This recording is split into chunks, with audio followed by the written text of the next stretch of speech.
ಆಚಿ ಮಸಾಲ ಎಂತ ಅಡಿಗೆಯ ರುಚಿಯಾಗೋ ರಹಸ್ಯವು 20 ರೂಪಾಯಿ.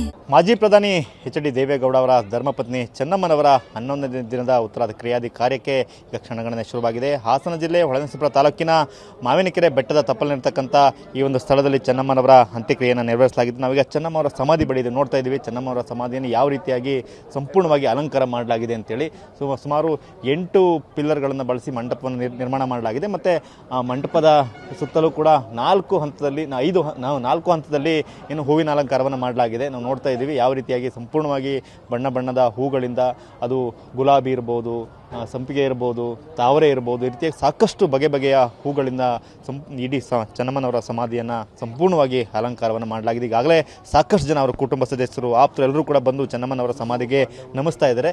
ಮಧ್ಯದಲ್ಲಿ ಚೆನ್ನಮ್ಮನವರ ಬೃಹತ್ತಾಗಿರ್ತಕ್ಕಂಥ ಒಂದು ಭಾವಚಿತ್ರವನ್ನು ಕೂಡ ಹಾಕಲಾಗಿದೆ. ಆದರೆ ಎದುರುಗಡೆಗೆ ಸಮಾಧಿ ಇದೆ. ಜೊತೆಗೆ ಏನು ಚೆನ್ನಮ್ಮನವರ ಅಂತ್ಯಕ್ರಿಯೆ ನಡೆದ ಬೆಳಗ್ಗೆಗೆ ಬಂದು ಕುಟುಂಬ ಸದಸ್ಯರು ನಂದಾದೀಪವನ್ನು ಹಚ್ಚಿಟ್ಟಿದ್ರು. ನಿರಂತರವಾಗಿ 11 ದಿನಗಳಿಂದ ಆ ನಂದಾದೀಪ ಇನ್ನೂ ಕೂಡ ಉರಿತಾನೇ ಇದೆ.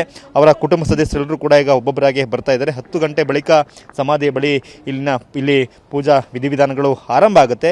ನಂತರ ಬರ್ತಕ್ಕಂಥ ಅಭಿಮಾನಿಗಳಿಗೆ, ಬಂಧುಗಳಿಗೆಲ್ಲರೂ ಕೂಡ ಅನ್ನ ಸಂತರ್ಪಣೆ ಕೂಡ ನಡೆಯುತ್ತೆ. ನಾವು ನೋಡ್ತಾ ಇದ್ದೀವಿ ಸಾಕಷ್ಟು ಜನ ಈಗ ಆಲ್ರೆಡಿ ಬಂದು ಸಮಾಧಿ ಬಳಿ ನಮಿಸ್ತಾ ಇದ್ದಾರೆ.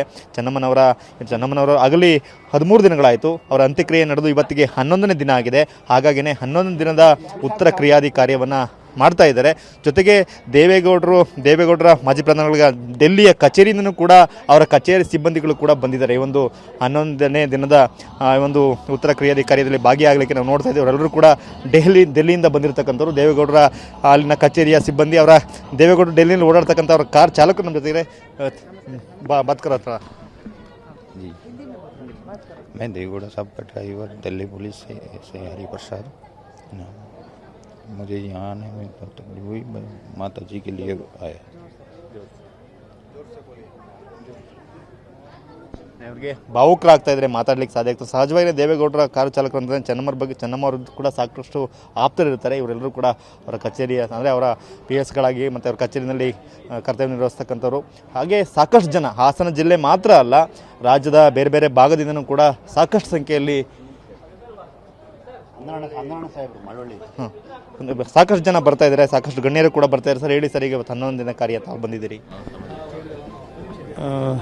ಇವತ್ತಿಗೆ 11 ದಿನ. ಇವತ್ತು 11 ದಿನದ ಪುಣ್ಯ ಸ್ಮರಣೆಯನ್ನು ಇವತ್ತು ನಾವು ಮಾಡಲಿಕ್ಕೆ ಬಂದಿದ್ದೇವೆ. ಮಂಡ್ಯ ಜಿಲ್ಲೆ ಮಳವಳ್ಳಿ ತಾಲೂಕಿಂದ ನಾನು ಮಾಜಿ ಶಾಸಕ ಡಾಕ್ಟರ್ ಅನ್ನದಾನಿ ಮಾತನಾಡ್ತಾ ಇದ್ದೀನಿ. ಇವತ್ತು ನಮ್ಮ ಪರಮ ಪೂಜ್ಯ ತಂದೆ ಸಮಾನರಾದಂಥ ದೇವೇಗೌಡಜಿಯವರು, ಅವ್ರಿಗೆ ದುಃಖ ಬರೆಸ್ತಕ್ಕಂಥ ಶಕ್ತಿಯನ್ನು ಭಗವಂತ ಕೊಡಲಿ ಅಂತೇಳಿ ನಾವೆಲ್ಲರೂ ಕೇಳ್ಕೊಳ್ತಾ ಇದ್ದೇವೆ.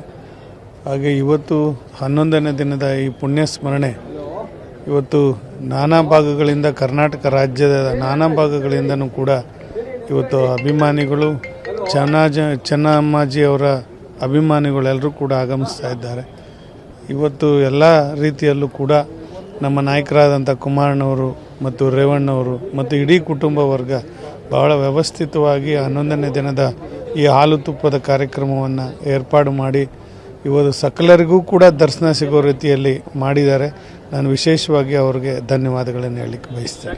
ಹೀಗೆ ಶಾಸಕರುಗಳು, ಮಾಜಿ ಶಾಸಕರುಗಳು, ಅವ್ರ ಕುಟುಂಬ ಸದಸ್ಯರು, ಆಪ್ತರು, JDSನ ಪ್ರಮುಖರು ಎಲ್ಲರೂ ಕೂಡ ಬರ್ತಾ ಇದ್ದಾರೆ. ನಾವು ಮತ್ತೊಮ್ಮೆ ನೋಡ್ತಾ ಹೋಗ್ಬೋದು ಯಾವ ರೀತಿಯಾಗಿ ಇಡೀ ಸಮಾಧಿಯ ಸುತ್ತಲೂ ಕೂಡ ಈ ರೀತಿಯಾಗಿರ್ತಕ್ಕಂಥ ದೊಡ್ಡ ದೊಡ್ಡ ಪಿಲ್ಲರ್ಗಳನ್ನ ಹಾಕಿ ಸುತ್ತಲೂ ಕೂಡ ಪಿಲ್ಲರ್ಗಳನ್ನು ಹಾಕಿದ್ದಾರೆ. ಒಟ್ಟು 8 ಪಿಲ್ಲರ್ಗಳನ್ನು ಬಳಸ್ಕೊಂಡಿದ್ದಾರೆ. ಜೊತೆಗೆ ಸಮಾಧಿಯ ಕೆಳಗಡೆ ಕೂಡ ಸಂಪೂರ್ಣವಾಗಿ ತಾವರೆಯ ಹೂಗಳಿಂದ ಕಂಪ್ಲೀಟಾಗಿ ಅಲಂಕಾರವನ್ನು ಮಾಡಲಾಗಿದೆ. ಅಂದರೆ ಇವತ್ತೇನು 11ನೇ ದಿನದ ಕಾರ್ಯ ಇದೆ, ಲಕ್ಷಾಂತರ ಸಂಖ್ಯೆಯಲ್ಲಿ ಜನರು ಬರ್ತಾರೆ.